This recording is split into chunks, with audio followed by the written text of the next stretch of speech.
Así que incluso ustedes pueden imaginar, ahí están viendo un dibujo, que lo que tienen son olas en el mar y que estos que están acá son unas columnas que están clavadas en el fondo como pilotes, y entonces llegan las ondas y también pueden tener un fenómeno parecido para la difracción de olas marinas, que son ondas de superficie, ¿verdad? No me estoy refiriendo a las ondas del tsunami, que las ondas del tsunami son ondas de volumen en el océano, ¿eh? Las olas son ondas de superficie, están gobernadas por la gravedad, pero solamente en la superficie del líquido. O sea, no llegan muy profundo. Las ondas de tsunami son ondas mucho más profundas, son ondas de volumen. Una cosa parecida a lo que ocurre con los sismos. Los sismos tienen ondas que van por el volumen, ondas S, ondas P, ondas de compresión y ondas de corte. Las ondas que se llaman de torsión son un tipo especial de ondas de corte, donde el que interviene es el esfuerzo de corte. Pero también están ondas de superficie, que se llaman ondas de Loeb y de O'Reilly, que a veces son mucho más dañinas que las ondas de volumen durante un sismo. Bueno, las ondas, como les digo, esto pueden imaginar ustedes que esto que estamos haciendo acá vale para todo tipo de ondas cuando se encuentran con una estructura periódica. A ver, teóricamente es una estructura periódica infinita o semi-infinita. Acá estamos suponiendo que estos planos continúan hacia abajo, y estamos considerando reflexión solamente en dos planos, pero tendríamos que considerar todas las reflexiones en todos los planos que van para abajo.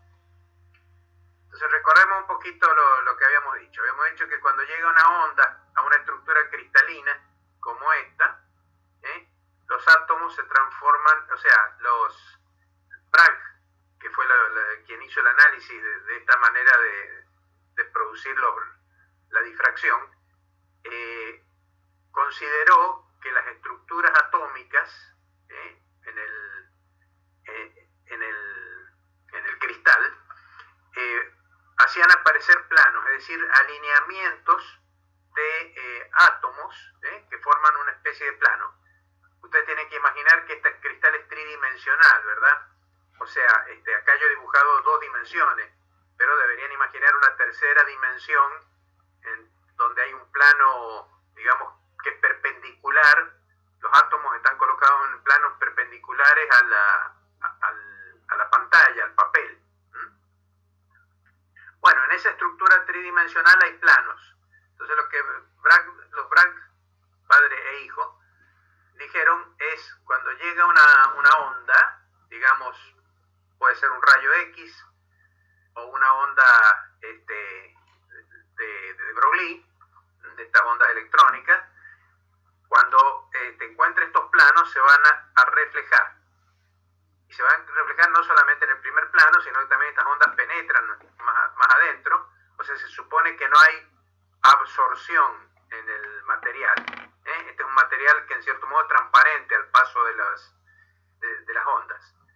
Pero van a encontrar, digamos, los átomos, otros planos internos, donde también se produce reflexión.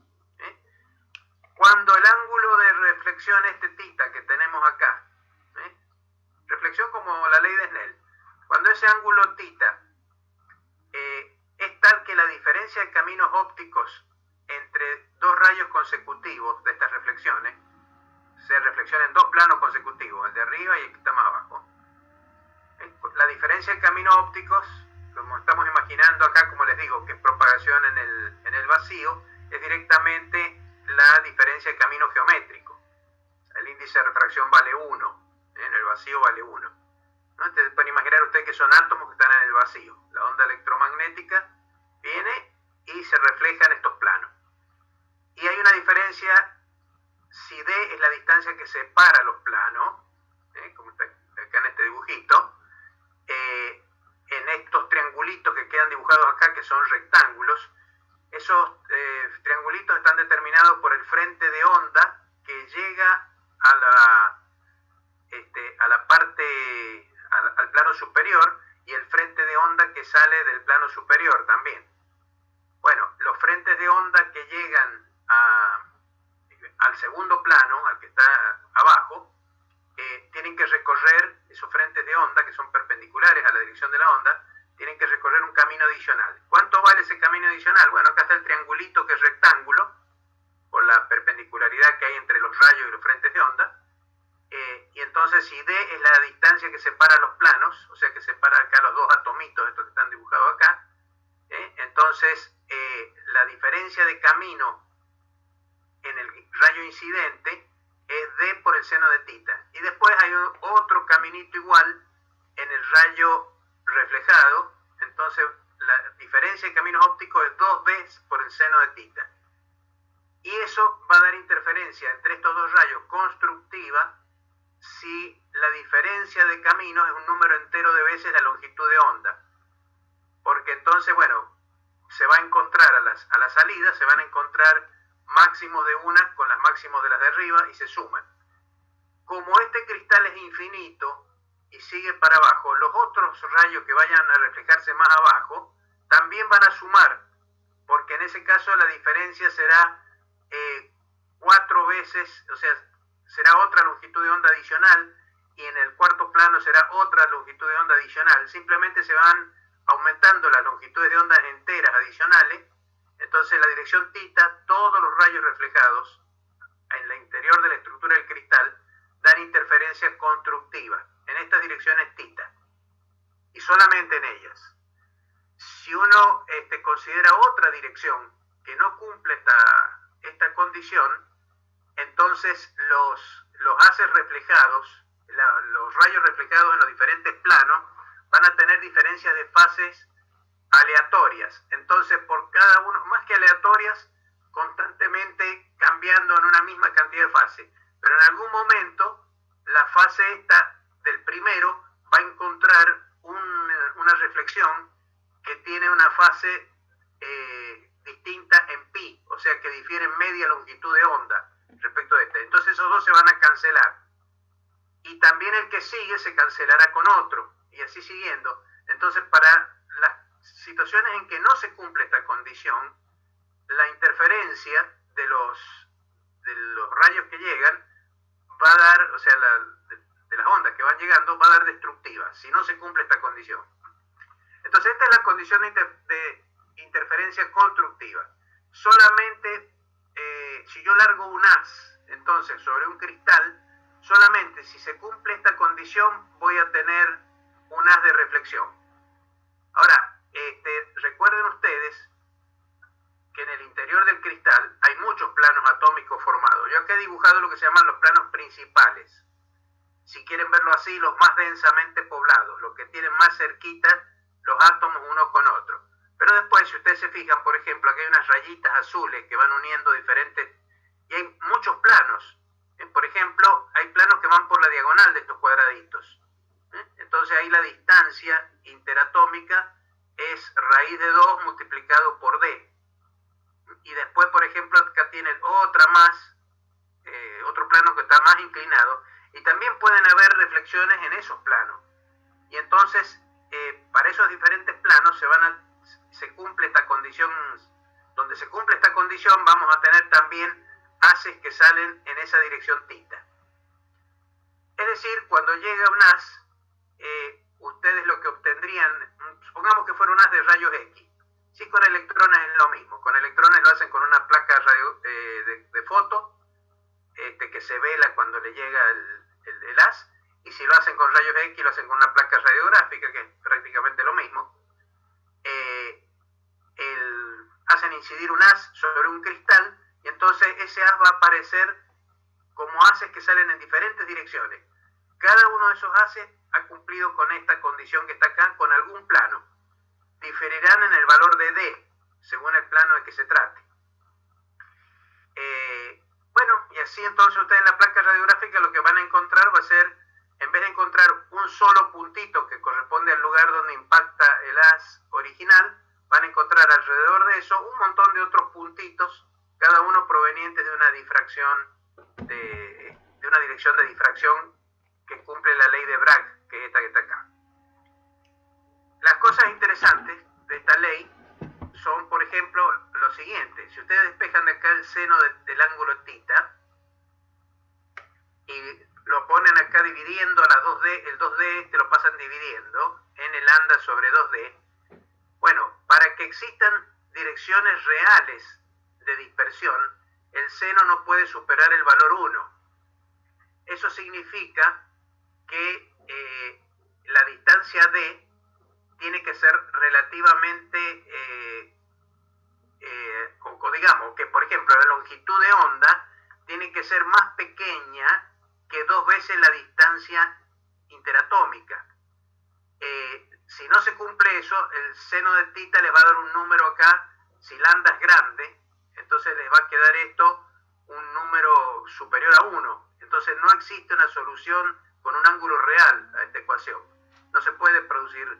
¿Qué es lo que pasa? Que cuando lambda es grande, ¿sí? Cuando supera la distancia interatómica, y esto ustedes ya lo recordarán de cuando vieron el criterio de Rayleigh de discriminación de imágenes formadas por una lente, que para el poder separador de una lente, que se llama la posibilidad de separar angularmente las imágenes tomadas, por ejemplo, por un telescopio.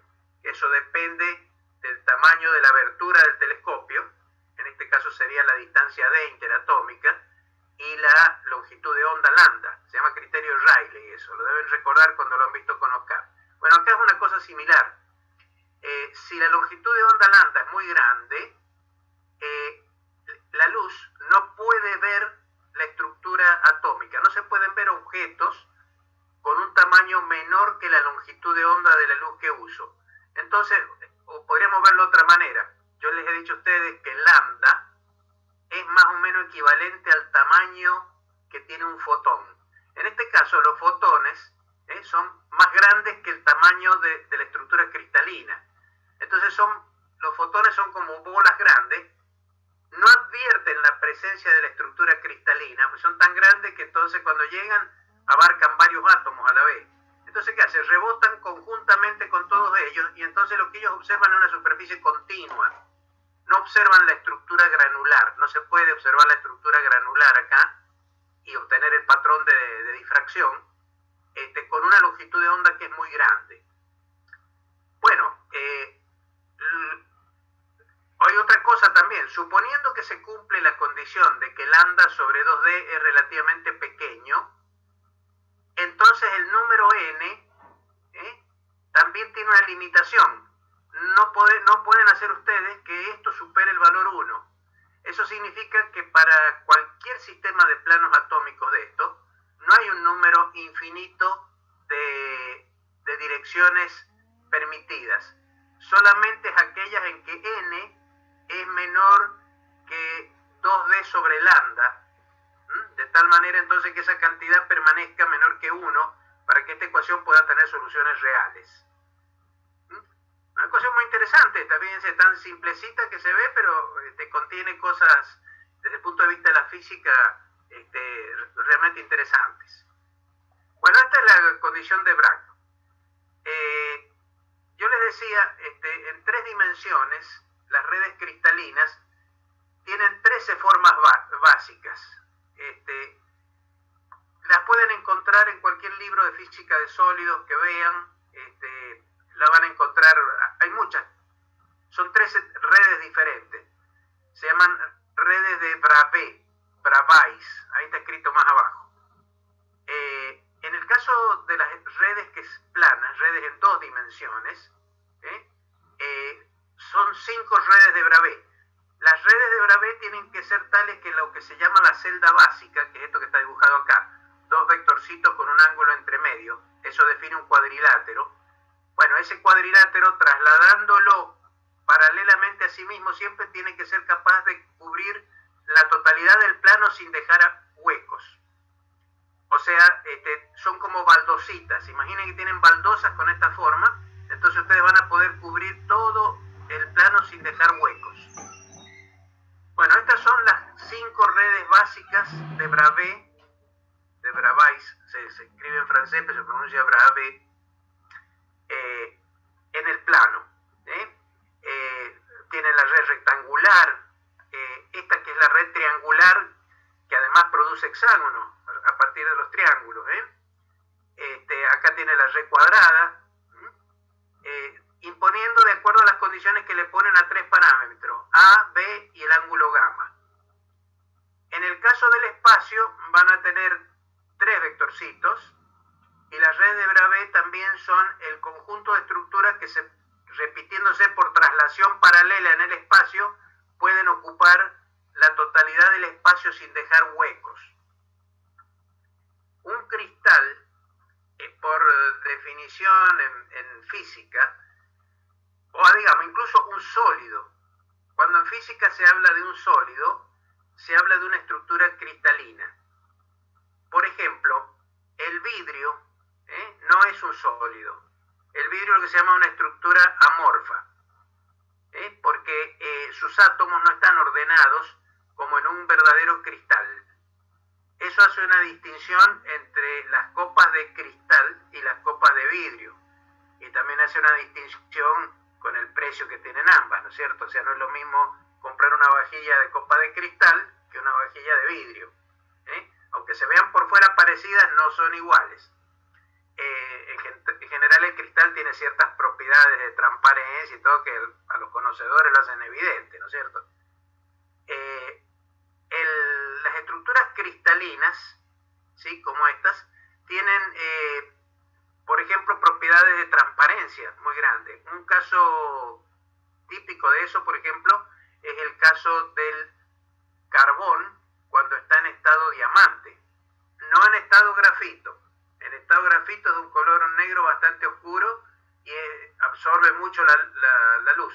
Pero, por ejemplo, el carbón en estado de diamante forma una estructura, los átomos de carbón se colocan formando tetraedros.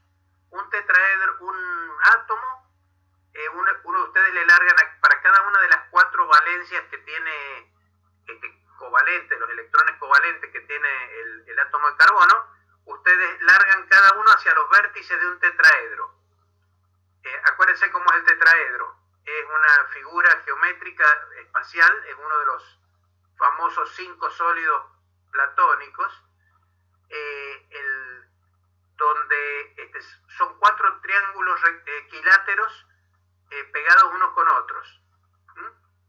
3 caritas, como una pequeña pirámide de base triangular y 3 caras triangulares.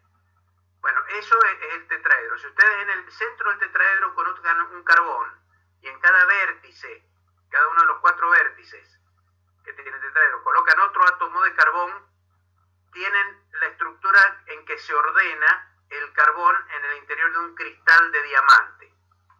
Y el diamante tiene, por esa propia estructura cristalina que tiene la propiedad de no ser absorbente de la luz, es sumamente transparente, aparte de tener otras propiedades, como por ejemplo, que las ligaduras que se establecen entre los átomos de carbón por compartir pares covalentes de electrones, uno con espina arriba y otro con espina abajo, se juntan muy firmemente, y es una estructura muy dura, muy rígida. El diamante es de los objetos más duros que hay. Si ustedes tienen un diamante, ustedes pueden usarlo para cortar otras cosas, pueden usarlo para rayar el vidrio, por ejemplo, y para poderlo cortar. El diamante es muy duro justamente por la estructura cristalina que tiene. Existe otro tipo de cristal. Les voy a tratar de mostrar ahora, por ejemplo, el cloruro de sodio. A ver, acá he buscado en la wiki. Díganme si lo alcanzan a ver. ¿Lo alcanzan a ver ahí? A la presentación. Ah, no. Espérense, tendría que ser la presentación de esto.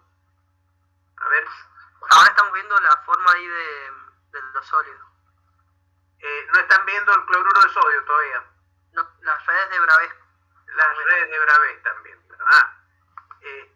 Es que lo tengo acá abierto en el Google, pero estoy viendo cómo hago para llevarlo, para ponerlo como una ventana. A ver, me voy a fijar a ver si... Por ahí si deja de compartir y comparte todo, puede ir a donde está usted. A ver, vamos a ver. Dejo de compartir, voy a decir que presento y voy a toda la pantalla. Ajá.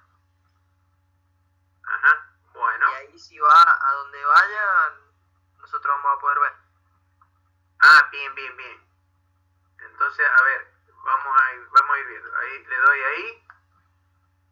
Déjenme ver un poquito.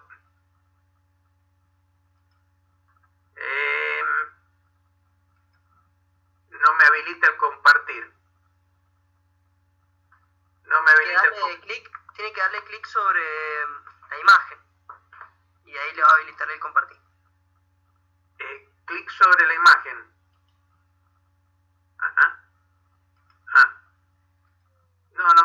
Sí, pero no me aparece la imagen. Bueno, no importa. A ver, voy a cerrar esto.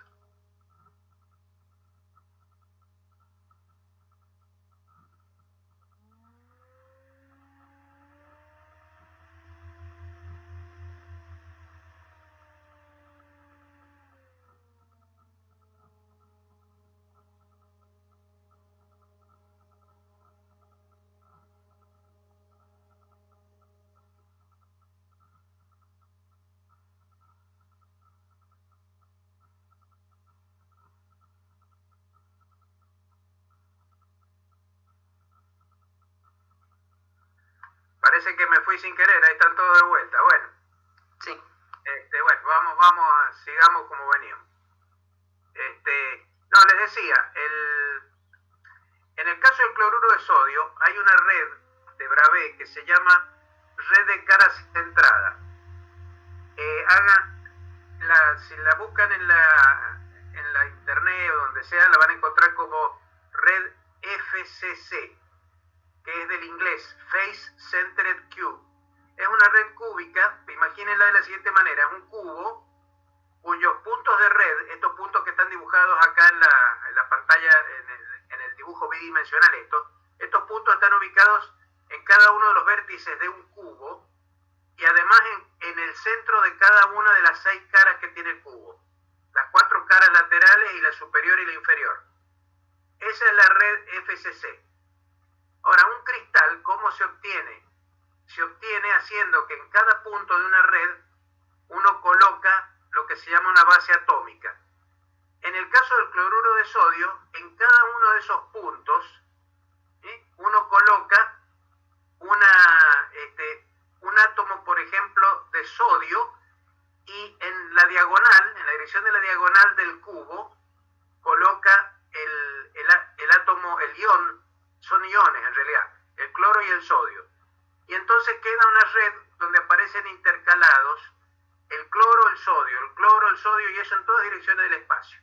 Esa es la red cristalina del cloruro de sodio, formada por una de las redes de Bravais más lo que se llama una base atómica. Les recuerdo a ustedes que la base atómica, acá la estoy representando con estas 3 esferitas de diferente color para que lo vean como si fueran átomos distintos. Pueden ser moléculas, no necesariamente moléculas. En el caso del cloruro de sodio son iones. No existe una molécula de cloruro de sodio, recuerden eso. El cloruro de sodio, cuando sublima, por ejemplo, sublima cloro y sodio en forma independiente. Cuando se van desprendiendo los... ¿Por qué es eso? Es muy simple. Se van desprendiendo iones, porque el cloro es muy ávido de un electrón. Entonces, cuando le robó un electrón al sodio, y al sodio no le importa si le roban el último electrón, al contrario, se quedan muy contentos los dos porque pasan a una estructura que se llama de capa cerrada, que es parecida a la de los gases nobles. Completan, al sacarle el electrón al sodio, sus capas inferiores están todas completas.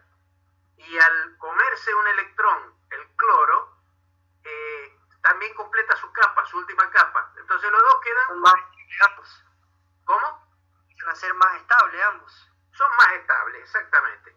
Entonces por eso no existe una molécula de cloruro de sodio. Cuando está en disolución en agua, en la sopa, le han echado el puchero, le han echado sal. Esa sal está separada, iones cloro y iones sodio. No están de ninguna manera formando moléculas.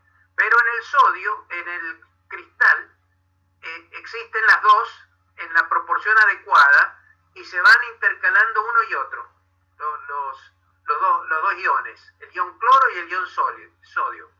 uno positivo y uno negativo. Y por la atracción que tienen entre ellos, el cristal permanece unido. Bueno, entonces ustedes recuerden siempre, un cristal, ya que esta materia se llama estructura de la materia. Bueno, este es un tema específico de estructura de la materia. Ahora, si no hay estructura cristalina, si no hay un arreglo ordenado de átomos, entonces el material no es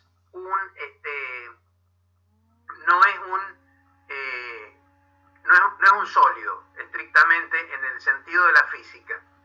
A ver, ustedes tienen un vaso de vidrio en su casa y dicen, este vaso es sólido.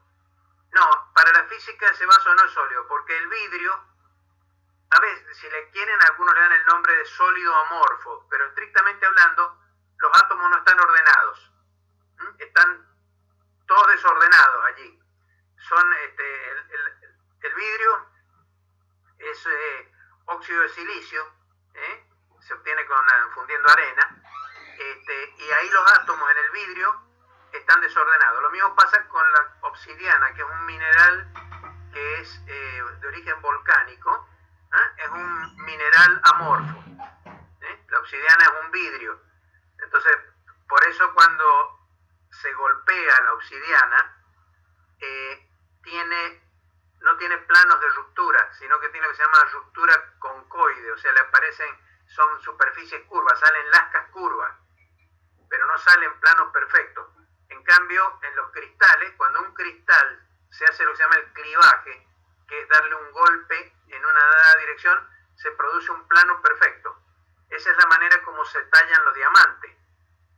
El buen tallador de diamante toma un diamante y sabe dónde están los planos de clivaje, y son esos los que golpea para tallarlo. Entonces el diamante tiene formas muy perfectas y superficies muy brillantes, porque son planos muy pulidos, planos prácticamente atómicos. Les decía, por ejemplo, un sólido amorfo es la manteca metida en la heladera. En realidad la manteca es un líquido, pero cuando ustedes la ponen adentro de la heladera, se pone rígida como si fuera una piedra. Cuando la sacan del freezer a la manteca, el paquete de manteca parece una piedra.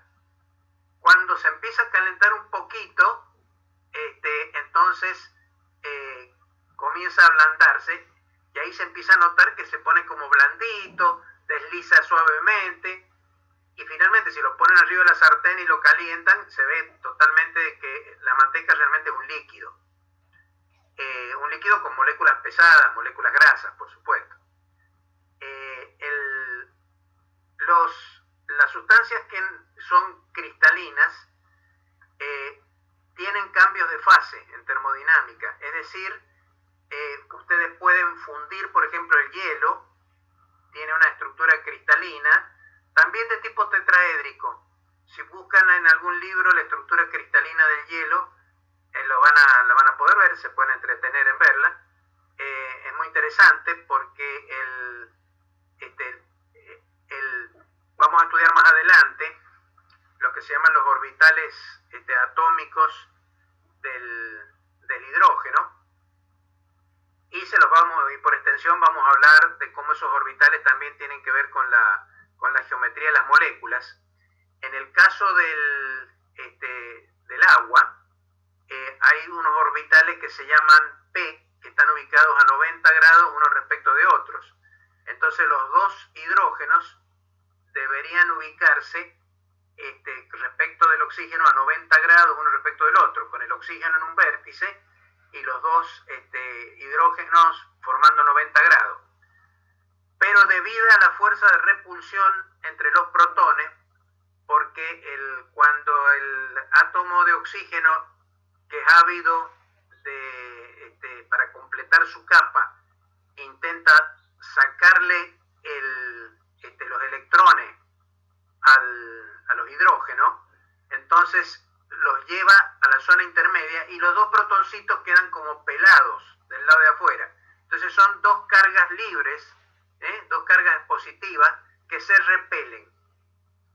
Entre otras cosas, eso tiene como consecuencia esa digamos así, desplazamiento de carga desde los protones, desde el hidrógeno hacia carga negativa, hacia el oxígeno, hace que la molécula de agua tenga polaridad eléctrica.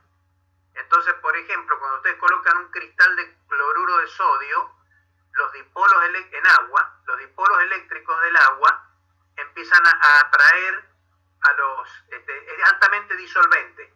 Para que una sustancia, un líquido, sea disolvente, tiene que tener polaridad eléctrica.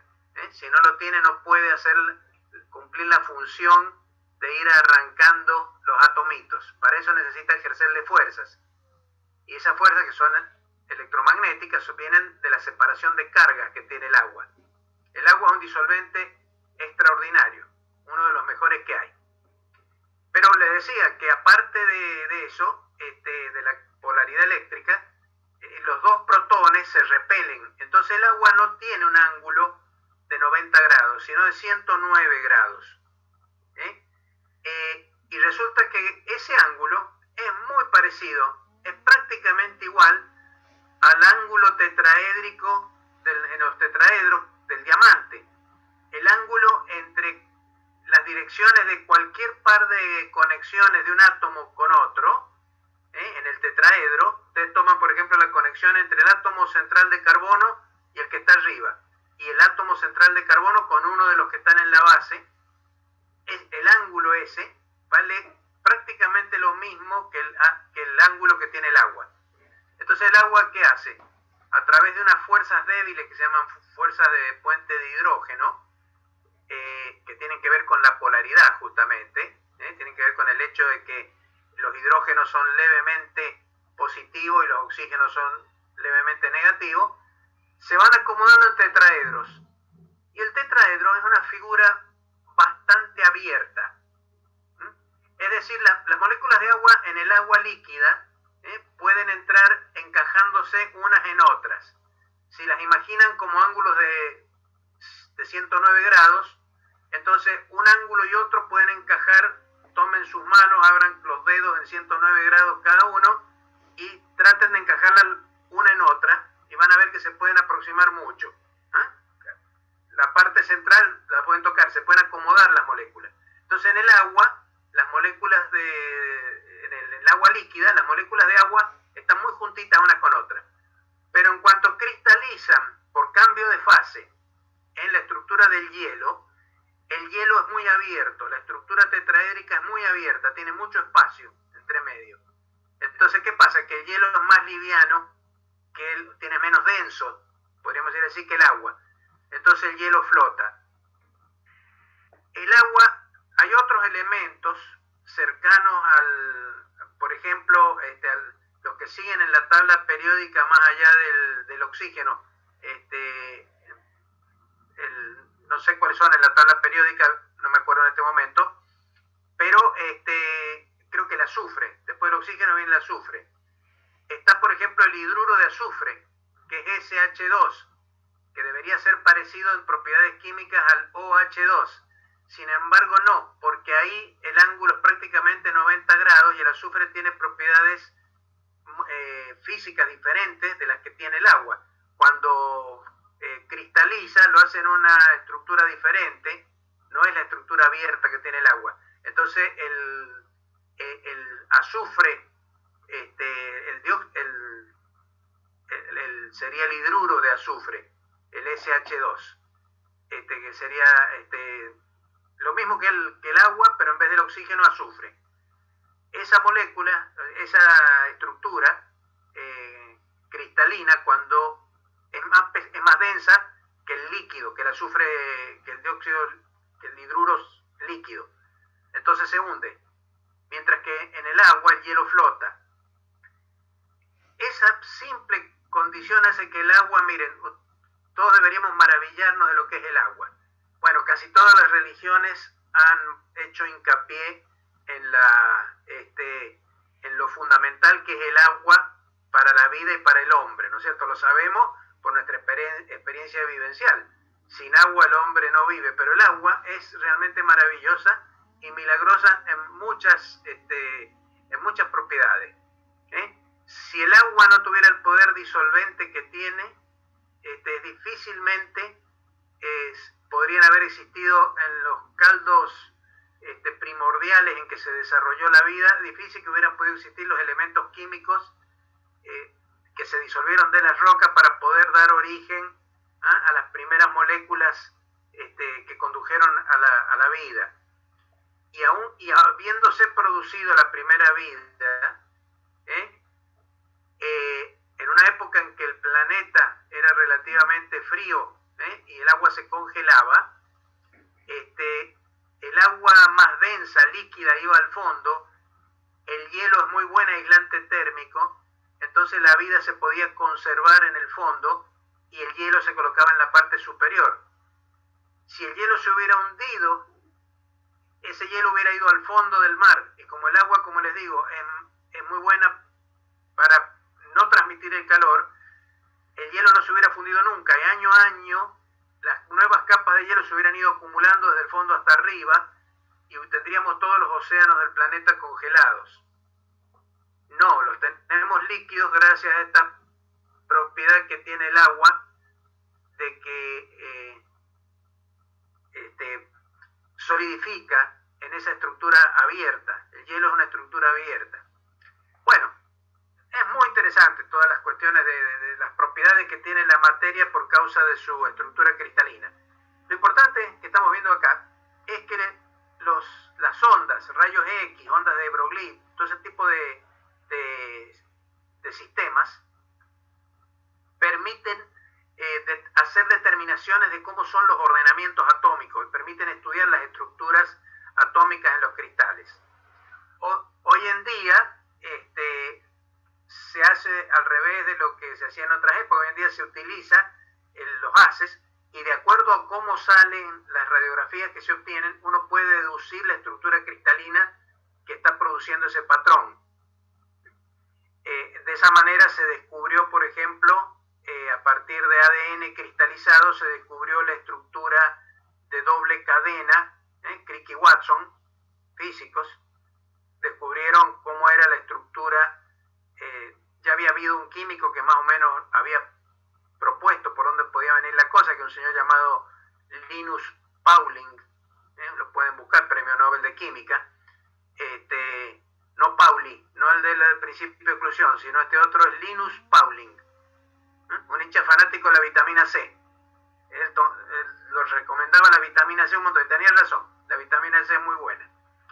Bueno, don Linus Pauling ya había hablado de esta estructura de doble hélice, pero fue determinada por Crick y Watson ya en una forma que no dejó lugar a duda. La difracción de ondas, las ondas de de Broglie, ondas electrónicas, tienen en general, o se pueden obtener para ellas, longitud de onda bastante menores que la de la luz.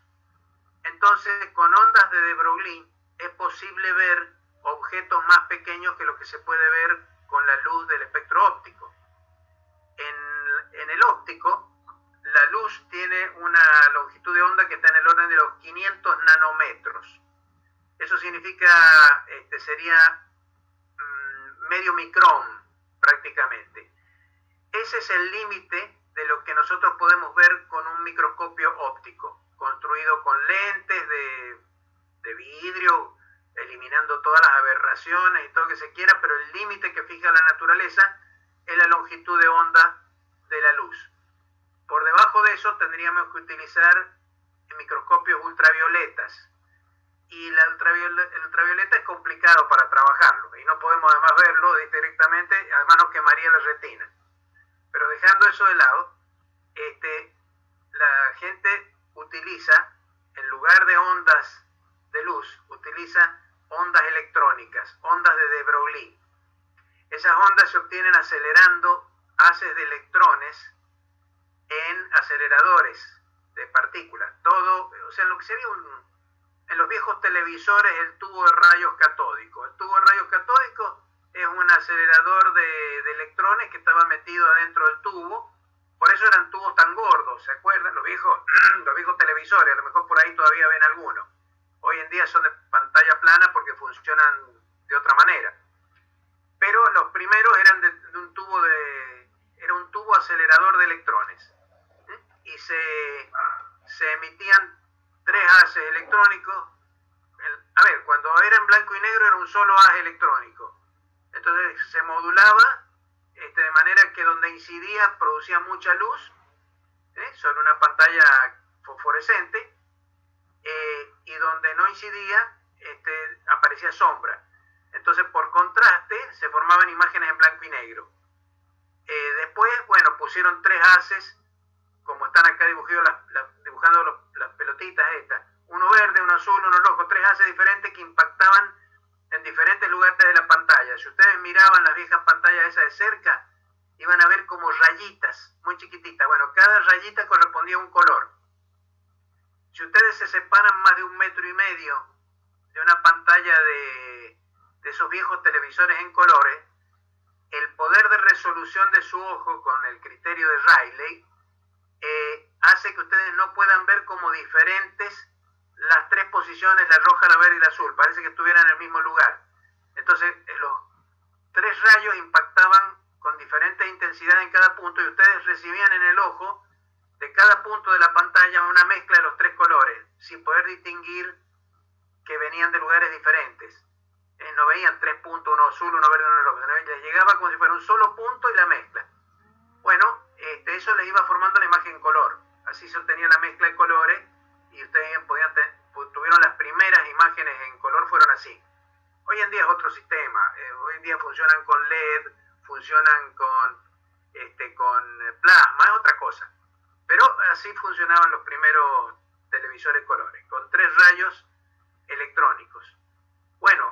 En un microscopio electrónico, lo que se usa es justamente un haz como ese, con una longitud de onda suficientemente corta como para ver las cosas que uno quiere ver. Además hay que darle energía cinética a esos electrones para que, por ejemplo, si vamos a ver un objeto por transmisión, que esos electrones puedan atravesar el objeto, como la luz atraviesa un material transparente, que los electrones puedan atravesar sin mucha perturbación, porque como son cargas eléctricas, el electrón, a diferencia de la luz, tiene una carga eléctrica.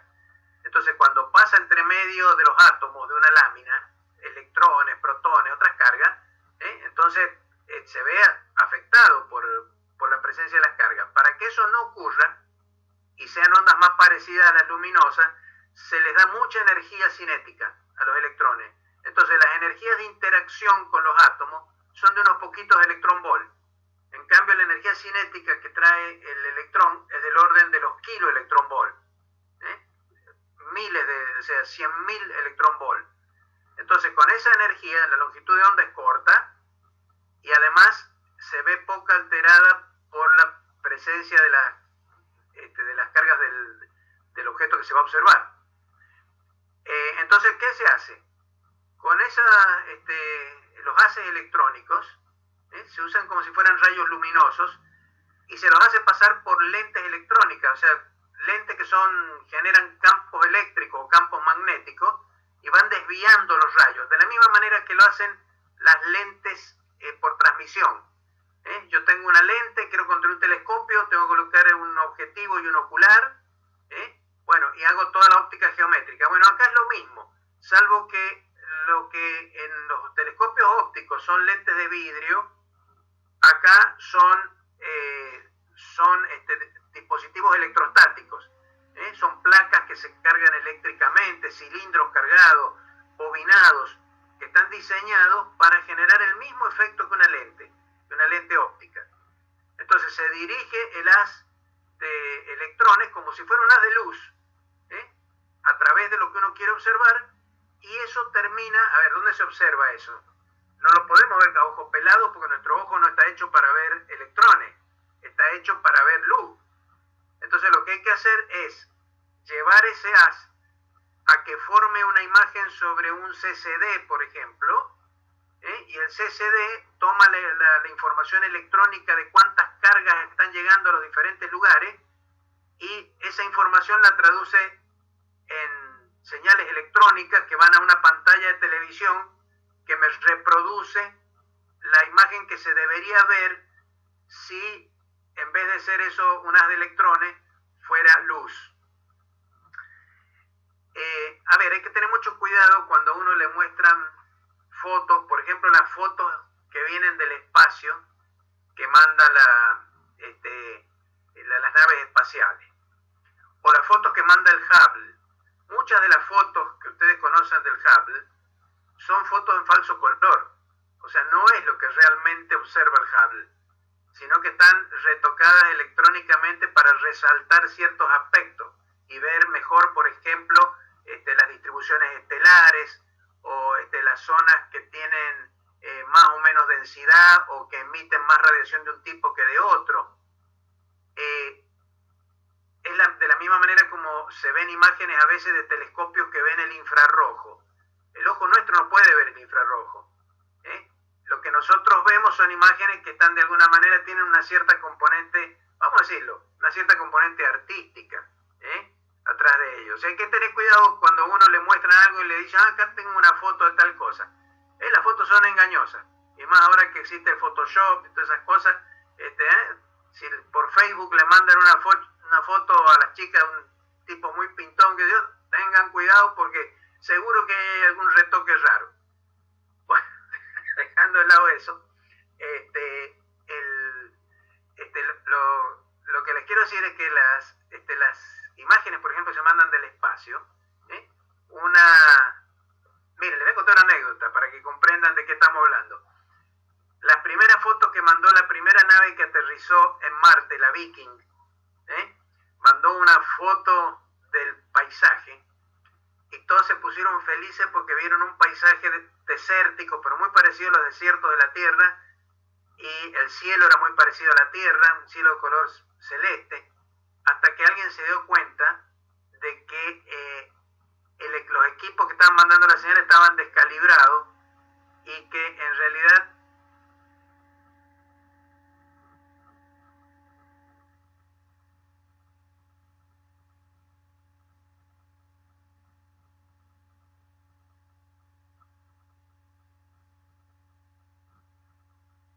eso por falta de calibración, y porque a la Tierra lo único que llegan son señales de ciertos detectores que han observado ciertas longitudes de onda, y lo que mandan a la Tierra son unos y ceros. Eso es todo lo que se recibe en la Tierra. Se mandan una serie son señales electromagnéticas donde si va para arriba la señal es un 1, si no aparece 0, entonces se va a ver, hay gente que está llegando, permítanme. Ahí está. Seguimos compartiendo, a ver. Dice acá dejar de presentarnos. ¿Dónde tengo la? A ver, acá tengo. ¿Ahí lo siguen viendo? Sí. ¿Siguen viendo? ¿Sí? Bueno. Sí. Bueno, les decía, lo que llegan son unos y ceros. Y después acá una computadora toma esos unos y ceros y los traduce en números que dicen cosas. Por ejemplo, los dos primeros números son las coordenadas cartesianas de un punto en una pantalla. Entonces, y los siguientes unos y ceros son la representación binaria de un número que dice, en ese lugar ponga color rojo, y el otro dice de tal intensidad. Entonces, con los números en ese lugar, un as en una pantalla de televisión coloca un punto de color rojo en tal lugar de la pantalla. Después otro puntito de color, esto es muy rápido, por supuesto. Entonces de repente usted mira en la pantalla y dice, estoy viendo una foto de Marte. Me han mandado una foto de Marte. Bueno, lo que se mandan son unos y ceros. Y esos unos y ceros están sometidos a un montón de procesos intermedios donde llegar a obtener algo parecido a lo que realmente vería un ser humano es complicado. Pero se trata de que muchas de esas fotos sean parecidas a lo que un ser humano vería realmente. Un ser humano no daltónico, obviamente, ¿no es cierto? Pues sabemos que también los seres humanos tenemos problemas de percepción. El ver es una cuestión realmente complicada y muy interesante. Oscar sabe muchísimo sobre estas cosas, digamos, porque él se preocupó mucho por la teoría del color, sabe un montón sobre esto. Bueno, listo entonces con esta introducción somera a la teoría de los sólidos. Sí les quiero decir lo siguiente. Acá, este calculito que está hecho acá, van a ver que cuando yo hablo la densidad y todo eso, me estoy refiriendo a la celda básica del cristal.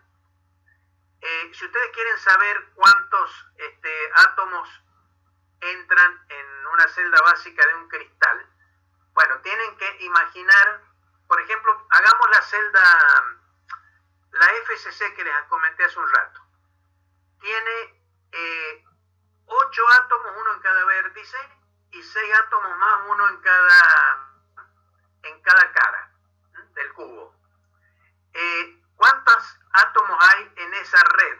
Bueno, fíjense, cada átomo de un vértice tiene una octava parte adentro del cubito, de esa red cúbica, de esa estructura cúbica.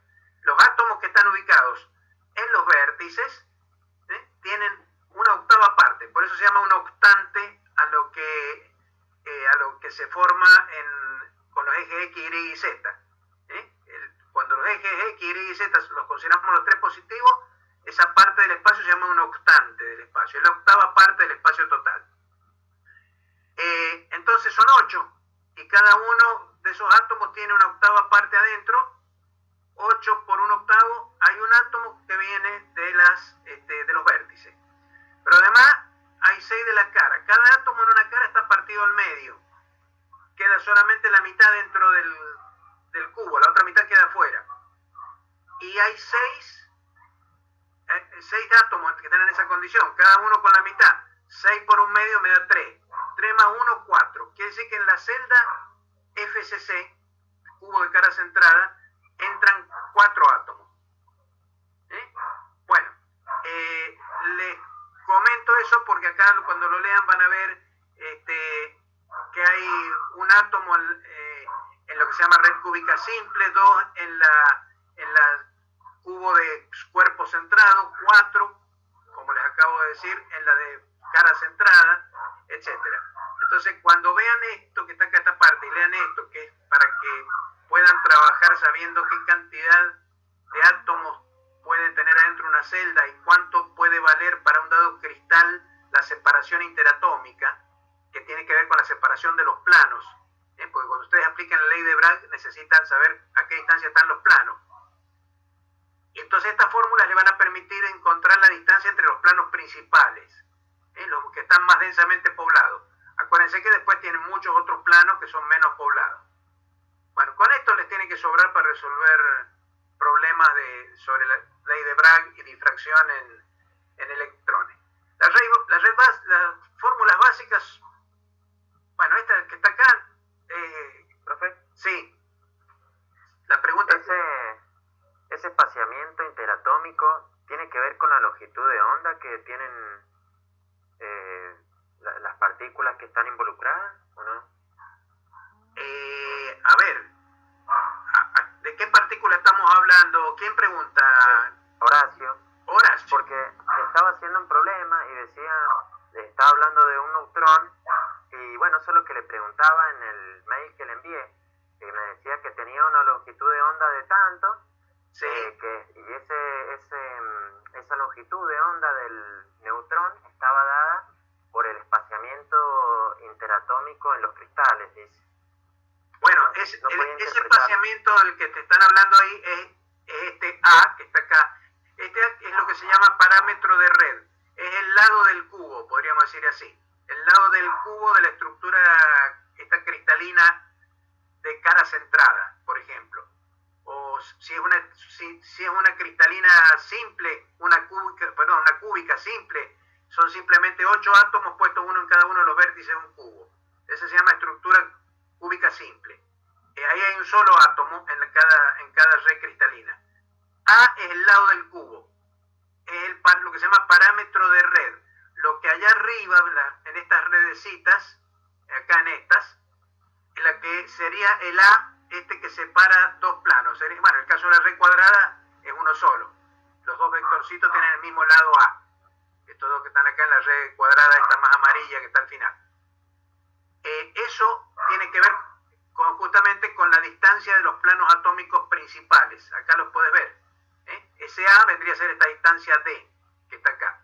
Acá no le he puesto A, le he llamado D porque hay otros planos que no son los principales, que tendrán, acá en este caso, por ejemplo, en este dibujo que tengo acá, A es igual a D. Pero después vas a tener planos que tienen D igual a raíz de 2 por A, los planos que van por la diagonal. Después otros que van a estar acá más inclinados, que van a tener otra relación entre D y A. Entonces la relación entre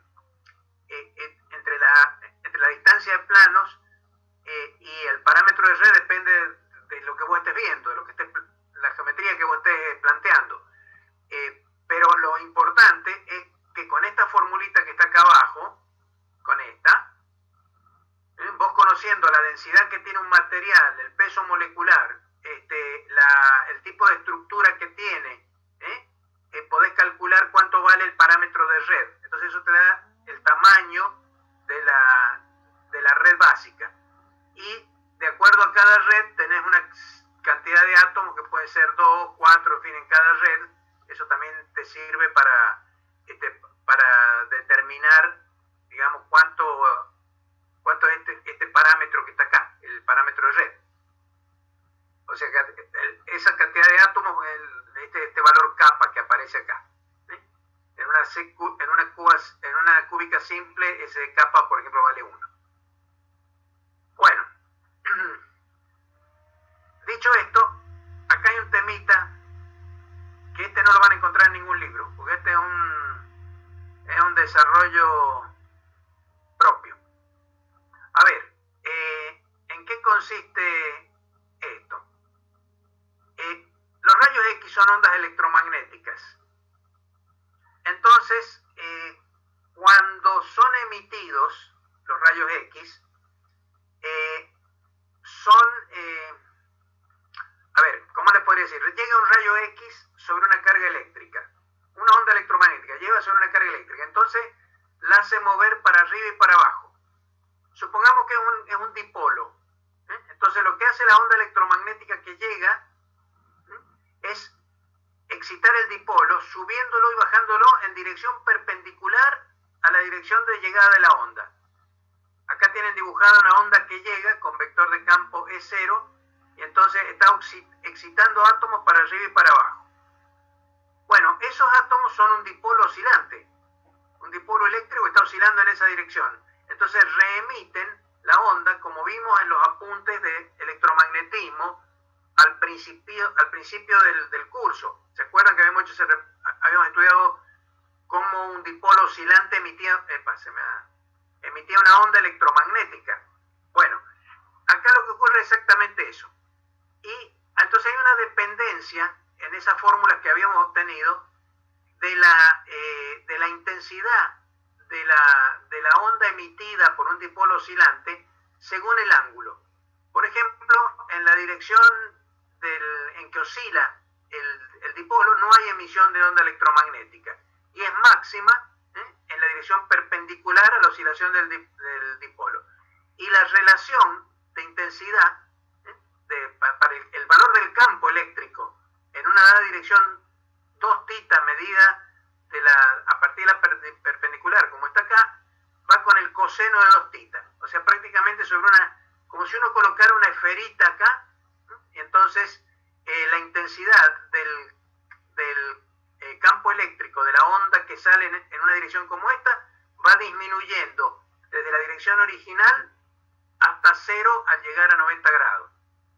A medida que yo voy levantando este ángulo 2θ. Este ángulo vale 2θ porque he dibujado también acá un plano de Bragg. Y acuérdense que llegaba en un ángulo θ la radiación y salía en ángulo θ. Entonces el desvío total que tiene el haz vale 2θ. Entonces la radiación electromagnética que sale en esa dirección 2θ que viene fijada por la ley de Bragg, su intensidad viene modulada por el coseno de 2θ, que está acá. Entonces uno puede hacer un calculito y obtiene una fórmula que da la intensidad de los rayos que salen según la dirección en la que salen. Y entonces acá uno puede encontrar la intensidad relativa entre rayos que salen en diferentes direcciones. O sea, la dirección θ la fija la ley de Bragg. Pero haciendo un modelito de que los rayos X, por ejemplo, y también vale esto para cualquier onda.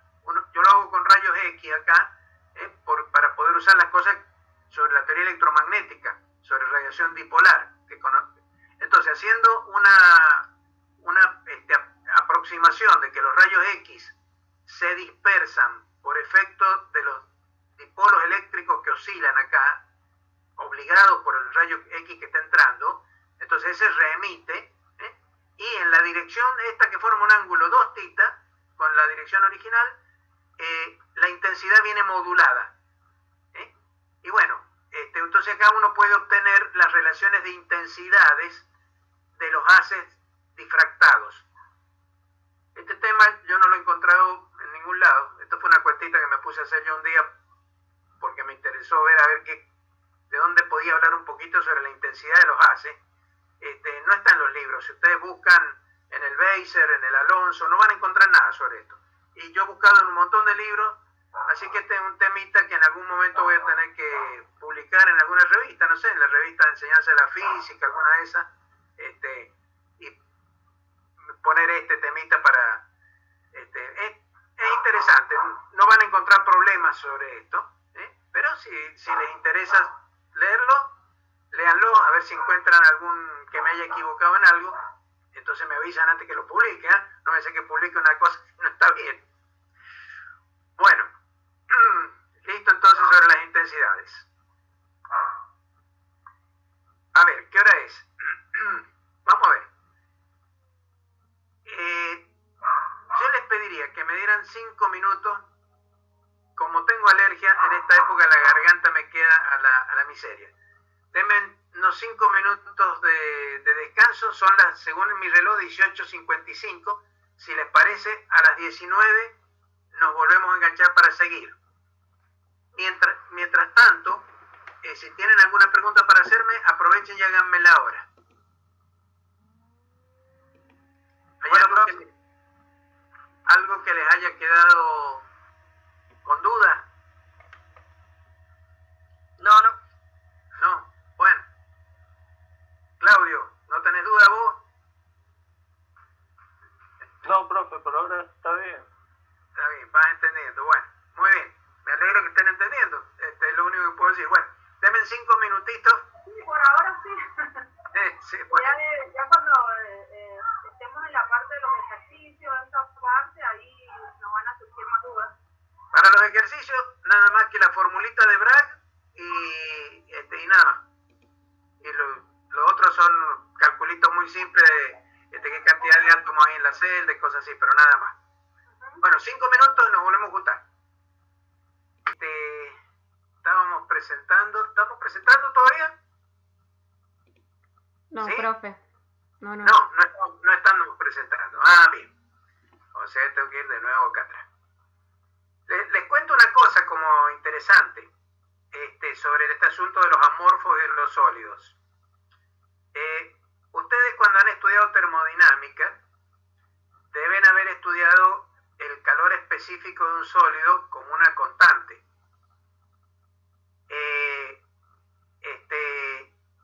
Pero en realidad el calor específico de los sólidos depende de la temperatura. Poquito, pero depende de la temperatura. Si ustedes tienen, por ejemplo, hielo, y van dibujando el calor específico del hielo en función de la temperatura y la van subiendo, empiezan bajo cero, tiene un cierto valor que es más o menos constante, llega a cero. Después aparece el agua.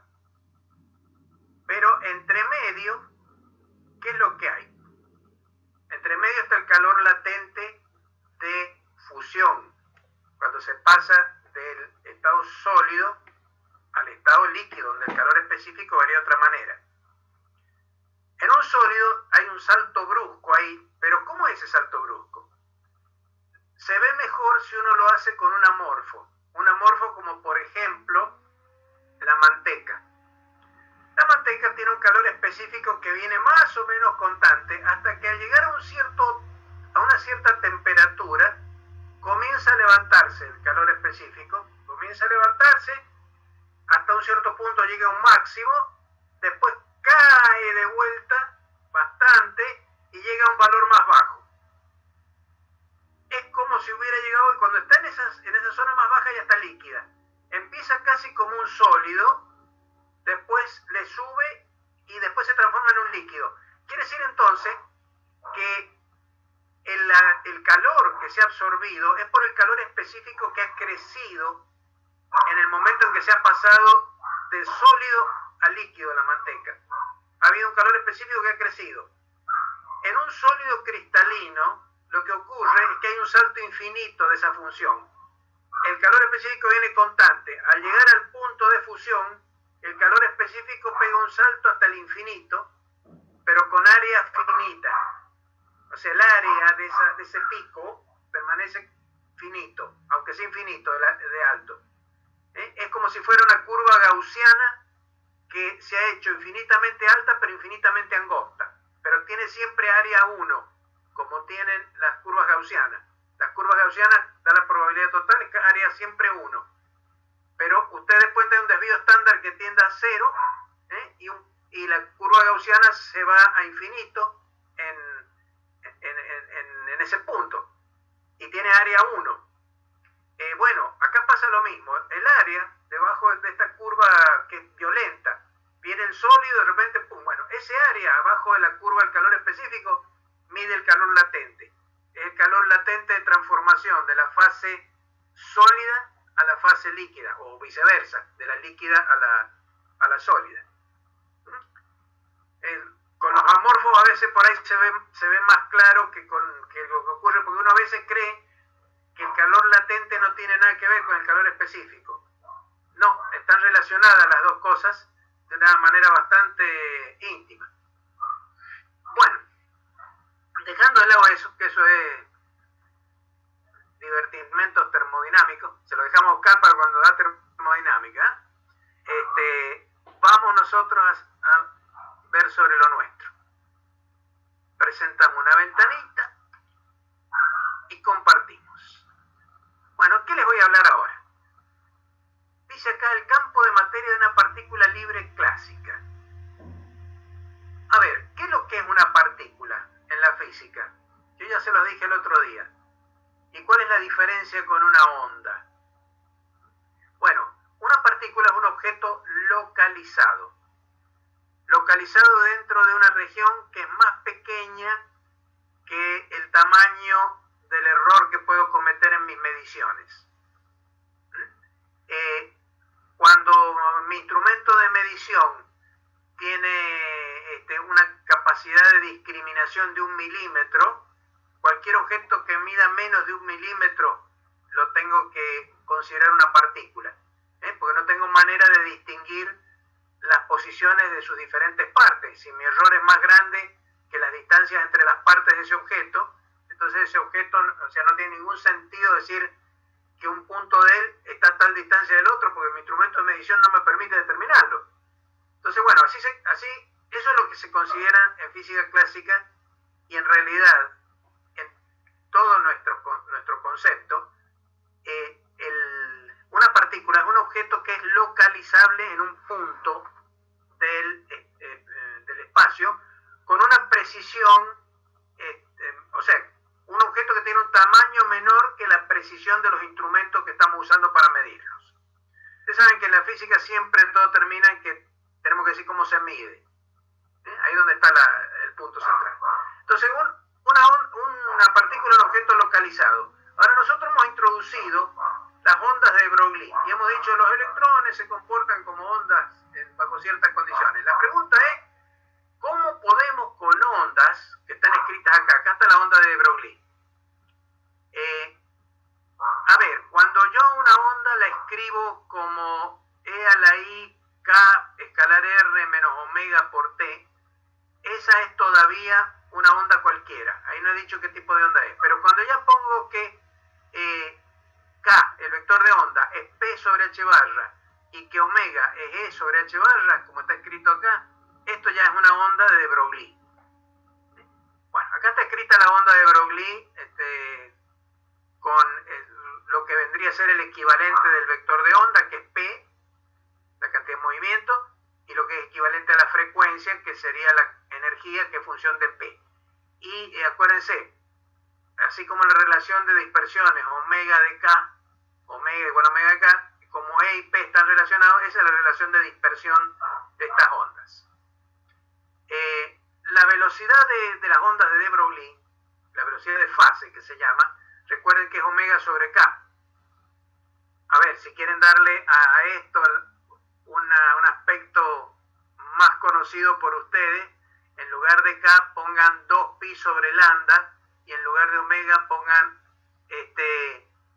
2pi frecuencia, tachen los 2pi, les va a quedar frecuencia por lambda, frecuencia a la inversa del período, entonces esto es lambda sobre período, es la longitud de onda dividida en el período de la onda. Esa es la velocidad de fase, omega de K sobre K. Bueno, acá está puesto multiplicando y dividiendo por h barra, en vez de escribir h barra omega, escrito E, y en vez de escribir h barra K, escrito P, por las relaciones de Broglie. La energía de las ondas de Broglie es la energía de las partículas, que es la mc cuadrado, donde m es relatividad, m es la masa relativista, y la cantidad de movimiento es m por b. M es la masa relativista, masa en movimiento, no es la masa en reposo. Tacho la masa arriba y abajo, queda c cuadrado sobre b, que la puedo componer como sobre c sobre b por c. O sea, c sobre el factor beta, aquel que definíamos siempre en la relatividad. Pero como beta es menor que 1, entonces la velocidad de fase resulta ser mayor que la velocidad de la luz. Entonces, acá tenemos un problema. Tenemos ondas asociadas a la materia que se mueven a mayor velocidad que la luz. La velocidad de fase de las ondas de Broglie es mayor que la velocidad de la luz. Ahora, no hay que desesperarse. Hay que ver qué significa eso antes de decidir el suicidio, ¿no es cierto? Bueno, entonces una única onda de Broglie, lo que dice acá, no nos va a permitir describir bien una partícula clásica. En primer lugar, porque no la tenemos localizada, y en segundo lugar, porque la velocidad que está definida por la onda de Broglie es mayor que la velocidad de la luz, entonces no es una velocidad que tenga relación con la velocidad de la partícula. Eso está claro. Bueno, ¿cómo podemos hacer para localizar una partícula en una teoría donde tenemos campos, donde tenemos ondas?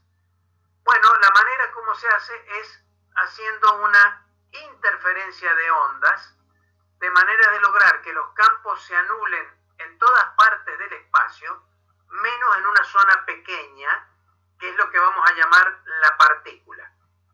Creo que más abajo hay un dibujo, vamos a ver si es cierto. No está el dibujo acá. Pero acá, sí, acá está. Esto es. Acá tienen eso, el grupo de ondas. O sea que ha hecho interferencia de un montón de ondas de de Broglie para lograr tener lo que se llama un paquete de ondas localizado en el espacio. He logrado hacer una interferencia con todas ellas de tal manera que se anula en todas partes del espacio, menos en una zona pequeña del espacio. Ahora, ¿con qué velocidad propaga un paquete de ondas? Esto lo vimos la otra vez, el otro día. Propaga con una velocidad que no es lo que se llama la velocidad de fase, que era omega sobre K, sino con una velocidad que se llama velocidad del grupo, que está acá, que es la derivada de omega, la derivada de la relación de dispersión respecto de K. Esa es una velocidad diferente. Entonces vamos ahora más arriba al paquete a construir este paquete. Acá está el paquete de onda que hemos construido con la onda de Broglie. Acá, bueno, hay un factor agregado que no hay que asustarse.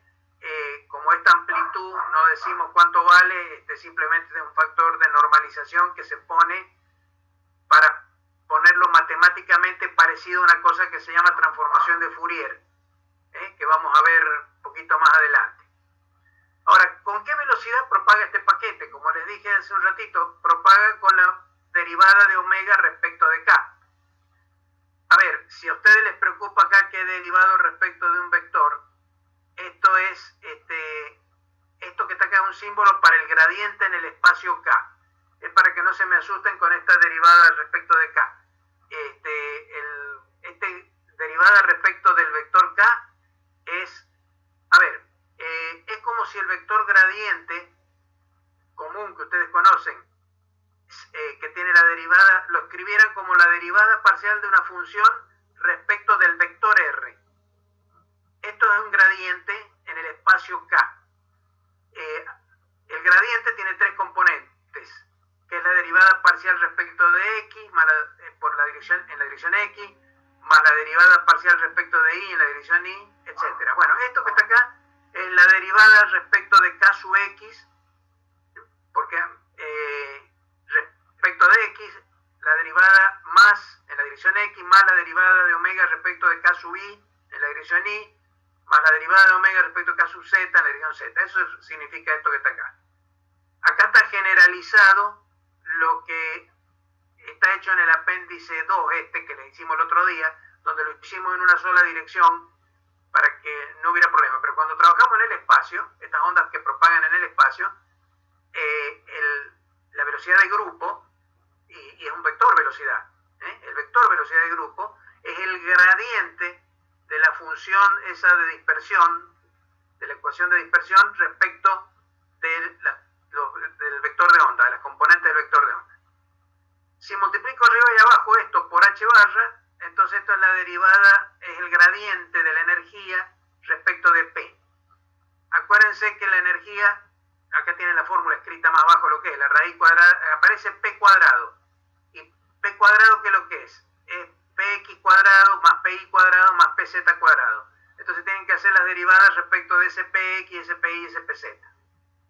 Bueno, acá está hecho, como les digo, si tienen dudas respecto de esto, háganlo cuidadosamente como les he dicho. Recuerden que esto que está acá es el gradiente de la función que están tomando.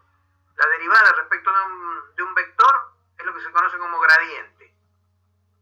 Bueno, si hacen la derivada de respecto de P para calcular entonces cuánto es el gradiente y ver la velocidad de grupo, van a encontrar con que la velocidad de grupo, el paquete de onda, es precisamente igual al valor de la velocidad de la partícula para la onda predominante del paquete ese que tienen ahí. Eso significa entonces que, aunque las ondas de de Broglie tengan velocidades mayores que la de la luz, sus paquetes, sus construcciones localizadas en el espacio, tienen todas velocidades menores que la de la luz, porque son la velocidad media del paquete, que es la velocidad de la partícula. Es la que se identifica como velocidad de la partícula. O sea, la velocidad de las ondas de fase, de la onda de Broglie, es una velocidad que tiene sentido físico y existe, pero no tiene, a pesar de que es mayor que la velocidad de la luz, no tiene contradicción con la teoría de la relatividad. ¿Por qué? Porque la teoría de la relatividad lo único que prohíbe que se mueva con mayor velocidad que la de la luz es la propagación de cantidades ponderables, por ejemplo, masa, energía, impulso angular, e incluso cuando se trata de sistemas físicos complejos, entropía o la negaentropía, que se conoce con el nombre de información. Entonces, lo que no puede propagar con más velocidad que la de la luz son esas cantidades físicas, pero eso no significa que en la física no hayan velocidades que tienen sentido físico y que son mayores que la de la luz. Eso hay que tener cuidado con eso conceptualmente. Yo suelo a veces dar un ejemplo, acá sale mejor cuando uno lo puede hacer en el mismo pizarrón, pero si ustedes imaginan, si me permiten voy a dejar de compartir esto, y me voy a poner acá. Si ustedes imaginan dos hojas de papel, acá tengo dos hojas de papel, a ver si lo ven, así cruzadas, ¿sí? Y esta se mueve con una velocidad muy próxima a la velocidad de la luz en esta dirección. El punto de corte se mueve hacia la izquierda con una velocidad mayor que la de la luz. O sea, el punto de intersección de las dos hojas se mueve hacia la izquierda con mayor velocidad que la luz porque, mírenlo ustedes, o sea, cada vez que avanza un poquito acá, avanza un montón lateralmente, por la inclinación que tiene. Cuanto más inclinado así, más lejos se va el punto de intersección. Entonces, esa velocidad tiene un sentido físico. Pero, ¿qué pasa? Yo no puedo transmitir información. Por ejemplo, supónganse que yo quisiera transmitirle información a un tipo que está acá en el otro extremo de la hoja, haciendo una marca acá en el punto de intersección. Entonces le digo, mira, cuando el punto de intersección llegue a vos, ahí te vas a enterar de que hay que hacer algo. Le mando una el tipo sabe que si le llega eso, información de que tiene que hacer algo. Entonces yo marco acá, hago una marquita, y la hoja sigue moviéndose hacia abajo, la marquita se va hacia abajo, no se desplaza a lo largo de la línea de corte. Entonces no puedo mandar información aunque yo haga una marca acá. Si yo hago una marca ahí, la mitad de la marca se queda en la hoja de abajo y la otra se va con esta hoja para abajo. No puedo utilizar esa velocidad de transferencia para poder transmitir información. Entonces, si esta hoja se mueve a velocidad cercana a la luz, el punto de corte se mueve a una velocidad mayor que la de la luz, pero no puede transmitir información y no puede transmitir masa, ni puede transmitir energía, ni cantidad de movimiento, ni ninguna de esas cantidades que se llaman ponderables. Así que Einstein queda salvado con eso. Pero recuerden eso, en la física pueden encontrar en muchas situaciones velocidades mayores que la de la luz y no hay que asustarse. Incluso en la teoría general de la relatividad, ustedes recordarán cuando el cono de luz comenzaba a deformarse en la presencia de campos gravitatorios intensos, la velocidad de la luz cambia. Y la velocidad de la luz incluso puede llegar a ser mayor que la velocidad de la luz, entre comillas. Pero la que parece tabulada es la velocidad de la luz de los sistemas de referencia inerciales, que ahí siempre es un solo valor, c, a secas. Bueno, ¿se ha entendido esto que les he explicado o no se ha entendido? Si leen los libros, lean el Beiser. El Beiser es un librito. Pero, profe, entonces... Sí. Pregunta ahora sí. Entonces, las cosas que tienen velocidades superiores a la de la luz tienen ausencia de información. No pueden transmitir, no se puede transmitir a una velocidad superior a la de la luz nada que tenga masa, ni cantidad de movimiento, ni energía, ni entropía, ni información. Esas cosas no se pueden transmitir con velocidad mayor que la de la luz. Pero, por ejemplo, con una onda de Broglie, vos no podés transmitir información. ¿Por qué? Con la luz sí podés hacerlo. Vos a la luz la marcás, haces un piquito, y entonces el tipo recibe el piquito ese y dice, tengo que tocar tal tecla. Entonces vos le podés mandar la señal diciéndole, mira, cuando vos veas que te aparece un piquito en la onda que yo te mando, vos sabés que tenés que tocar una tecla. Eso es información. Entonces yo decido hacerlo con ondas de Broglie. Entonces digo, voy a usar una velocidad mayor que la de la luz, usando una onda de Broglie. Entonces, ¿qué tengo que hacer con la onda de Broglie? Tengo que marcarle un piquito. El problema es que para marcarle un piquito, tengo que hacer interferencia con otras ondas de Broglie. Porque ¿cómo se marca una onda? Cambiándole la forma. Y para cambiarle la forma le tengo que sumar otras ondas. Cuando yo hago eso, el piquito ya no propaga con la velocidad de fase de la onda de Broglie, sino que propaga con la velocidad de grupo, que es más chica. Entonces no puedo transmitirle una señal al otro con un paquete de ondas de Broglie que viaje más rápido que la luz. Va a viajar siempre con la velocidad menor que la de la luz. ¿Se entiende ahora? Sí, sí. Muy bien. Sí, sí. Bueno, muy bien. Vamos, sigan diciendo sí, sí. Bueno, gente, si todo el mundo tiene estas cosas en claro, no sé, o soy muy claro yo, qué sé yo, no sé, pero a veces me queda siempre la duda, digo, ¿estarán entendiendo lo que? Bueno, espero que sí, porque son gente muy inteligente. inteligentes ustedes, así que seguramente están entendiendo. Lo que les digo, no dejen de resolver problemas y tráiganmelo acá. Ya Horacio me ha mandado unos problemas. Ya los voy a ver y eventualmente el jueves los comentamos sobre eso. ¿Alguien quiere preguntar alguna cosa? No, por ahora no, profe. Bueno, si nadie tiene nada más para